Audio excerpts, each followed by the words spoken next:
Uh, hey guys, Mr. Hong here, suffering, and we're about to do another video. Uh, just so that you are not ill prepared for the AP exam that's coming up in like about 5 months. So let's get started. Today we're gonna be talking about um, a lesson that is linked to the last lesson about like us drawing the things or like the wages you would receive if you drew for them again. So we would use the same data as we did for last class. So this is going to be 3 out of 30. I'm going to skip the 30 part, or the divided by 30. So it'll be like, this is 6. Just know that this is all out of 30. So whatever. So this is going to be 7, 10, 3, and 1. This is our data from last time. And we came to a conclusion that we had $8.40 as our mean. And our standard deviation was 476.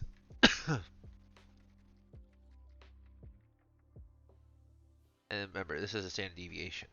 So, to make a decision about the raise, we decided like, oh, like what would happen if I added $10 per hour to all employees? So, we're just trying to figure out a way of how we should give everyone a raise versus you just choosing, you know, 1, 5, 7, 10, 15, 20 randomly.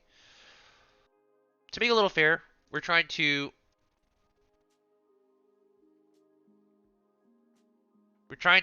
make raises for everyone. So this is the old wage. So the new wage is gonna be like, well, if I added $10, I'll use black. It should be 11, 15, 17, 20, 35. Oh, sorry, 25, 35. And well, even if I add $10 to everyone, so if you drew $1, you get $11 now. The chances of you getting that is still the same. So I'm just gonna write all these again. Not 10, 30. 10 out of 30, 3 out of 30, and 1 out of 30. So this is called a shift or a translation, which you learned in Algebra 2. And just a key note that the probability here is the same as original data. That is really bad. Let me rewrite that. As original data. So if I do like the weighted average thing again, so I do like 11 times 3 over 30 plus 15 times 6 over 30, blah, blah, blah, blah, blah. You should find a new mean, and we can do the calculator for the standard deviation as well. So let me give you some time to try that yourself. And 5, 4, 3, 2, 1. This should be 1840. And the standard deviation should still be the same. And that has to make sense because of two reasons. This is a shift. So in Algebra 2, when we talked about like a translation, let's say I draw a quadratic, like a parabola, like this. I'll try it. I'll draw it better.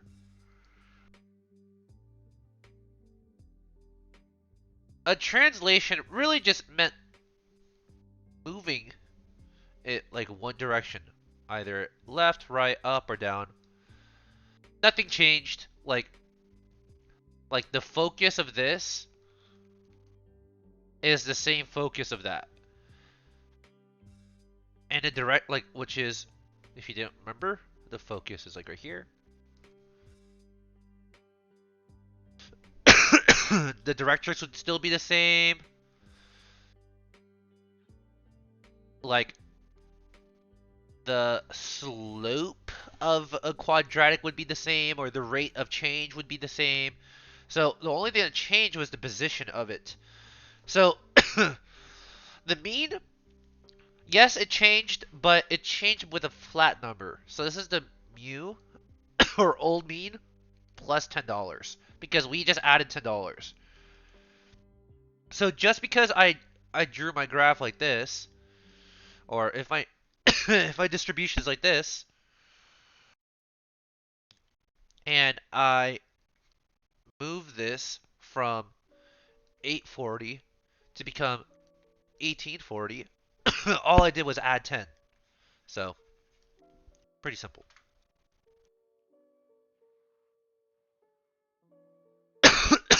How did adding a constant affect the mean and the standard deviation? So the mean is increased by 10.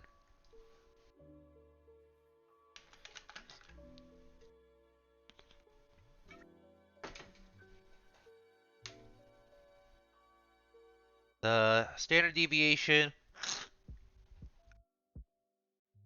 did not change.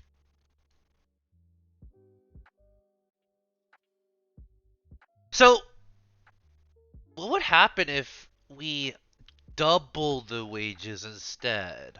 So this would be like 2, 10, 14, 20.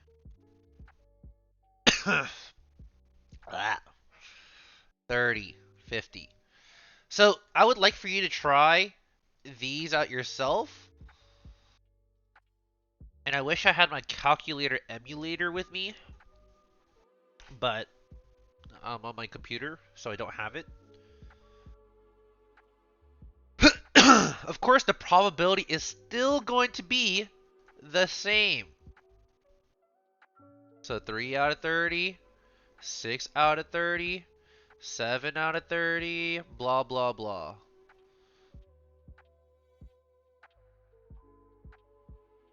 So I would like for you to try to find the mean and the standard deviation. The standard deviation, you should use your calculator. I guess I didn't really teach you how to show it on the calculator. Okay, here we go.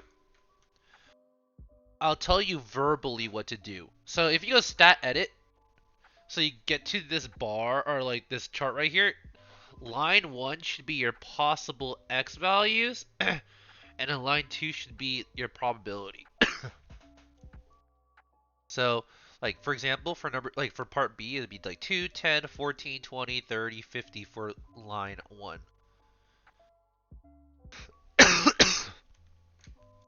So like here, line 1, line 2, and stat edit, it should be like 2, 10, 14, 20, 30, 30 50. This should be like 3 out of 30. And when you put those decimals in for, or the fractions for 3 out of 30, it's going to turn into a decimal. And that's a good thing.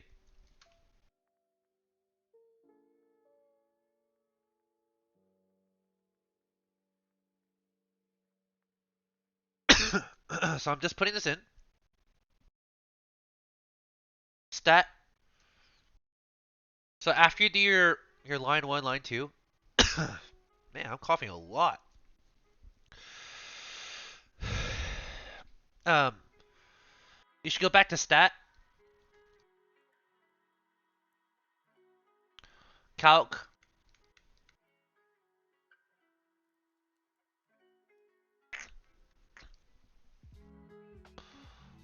one var stat, So when you get to one var stat like over here, you can see that the list is going to be list 1, but you need to make your frequency list 2. So your frequency needs to consist of L2. And the way that you do that is by clicking second and 2. So you click the blue button, second, and then you click number 2 to get L2. And then you click calculate.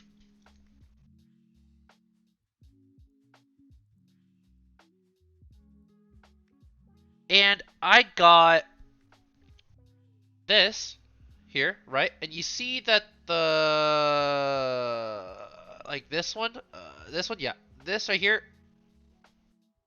Come on, focus. Okay, on my screen, on mine, it's 9.516. So we're talking about money, so I'm gonna just round to the closest penny, and this is my new standard deviation. So try it out. Try out the mean as well. The mean is also given to you in that parameter,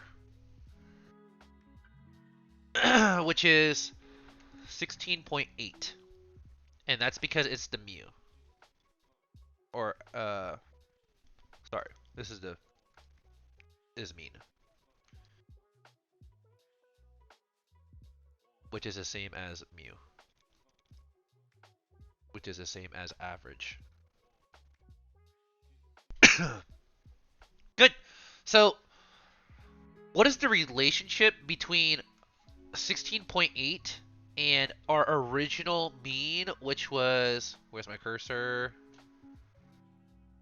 Which is 840. Well, this is 2 times the original average. That's our relationship. Okay, so what about the standard deviation? Our original was $4.76, and now it's $9.52, and roughly it's pretty much doubled as well. And that makes sense too, because if you think about a quadratic graph, and when you like make it vertically stretched or vertically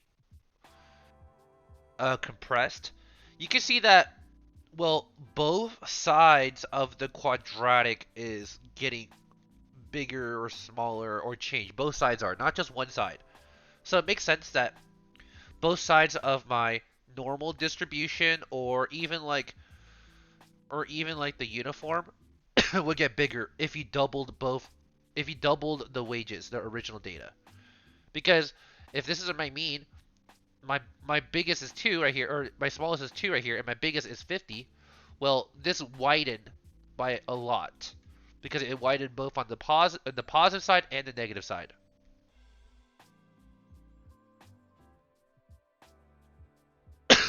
So how to multiply by constant affect the mean and the standard deviation? I would say both. The mean and standard deviation were multiplied by 2. So, which option would you personally prefer? So, I would like for you to speak for each of the following. So, for $1, would you prefer getting the plus $10 raise or the double wage? And for vice versa. So, I would like for you to try, or I would like for you to not try. I would like for you to answer all of these. Which one would you prefer? Would you like option A or B? So, for example, for a dollar, the $1 wage, I would like option A because would I rather want $11 or $2? So, let me give you some time to try that. Should be pretty quick. Maybe like 5, 4, like pause right now. 5, 4, 3, 2, 1. You just came to conclusion that all of these you would definitely want to get A. But for 15 and 25, it really you really want option B because well you're doing $20 versus $30 and you definitely want $30. So option B is fair. But for $10, it really doesn't matter because it's $20 versus $20. Isn't that really the same thing? So in conclusion, we talked about what we could do to our original data and how it would affect our mean and our standard deviation. So in our learning targets, we have two things that we want to talk about. We want to talk about adding / subtracting. And we talked about multiplying / dividing. And the reason why these two things are paired up is because they're inverse operations, or they're opposites. So I'm going to label them according to SOX. And I don't really need to talk about outliers because outliers will always be outliers no matter if I add, subtract, multiply, or divide the original data. So let's just talk about the shape, the center, and the spread, which I will write as variability here. Shape, center, variability.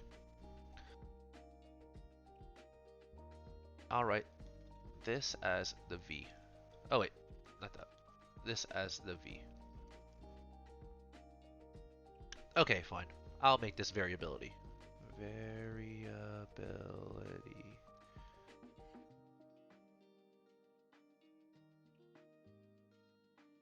Okay, so fine. Shape, outlier, center. So the shape, so think of this as like the translation. So if I did like this to this, the shape stays the same. And the center, like for example, my vertex of my quadratic is like, if it's here and it ends up being here, all it did was move. So the center, I would add or subtract by like C, whatever. Like the value that you're adding or subtracting. So for our example, it was 10. And variability stays the same. And that's because, well, we proved here above that our standard deviation stayed the same even after we multiplied or after we added by 10. Because when we do a translation, the shape or like the rate of change of my graph did not move or did not change. So what about multiplying? Well, believe it or not, the shape stays the same because we have to think of it not like the quadratic rules for translations entirely. But for example, like if we're talking about more statistic stuff like skew left, skew right, whatever, like normal, uniform, it's gonna stay the same. Like if it's skewed left before, it's gonna be skewed left after you multiply or divide. The center, you're gonna multiply / divide. I'll draw the symbols. Multiply / divide by the rate, which I'll write as C. And the variability will also multiply and divide by C. As we saw in our last example right here, we saw that the mean was multiplied by 2 because we doubled our rate, and our standard deviation was also multiplied. So that's pretty much it. Check your understanding, of course. I feel like let's check your understanding is not too difficult. Just remember that interpreting, when you ever see the word interpret, you need to write in English. So I would say that's the only thing that was hard. And at number 4, there's no outliers that need to be told. So just write about the shape, the center, and the standard deviation. And I would use the mean here. Other than that, um, taking it slow while I'm quarantined because I would hate for you to get sick because of me. So taking it slow, one section at a time until I come back, and then we're just going to do 2 after that. So check your understanding after this video, and I'll see you guys next time. Thanks for all the emails and stuff. You know, I feel definitely loved, and hopefully I get to see you guys soon. I miss y'all, and stay healthy, y'all. Bye.